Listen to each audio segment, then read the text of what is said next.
மனிதனின் பயணத்தில் விதி வழி துயரத்தில் தோன்றிடும் காயங்கள் ஆறுமோ?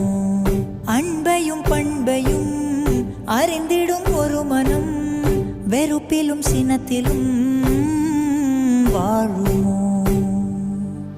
வெளிச்சத்தை தரும் என்ற ஏற்றிய தீபம் ஊர் முழுவதையும் எரித்து விட்டு தீயாயானதேனோ?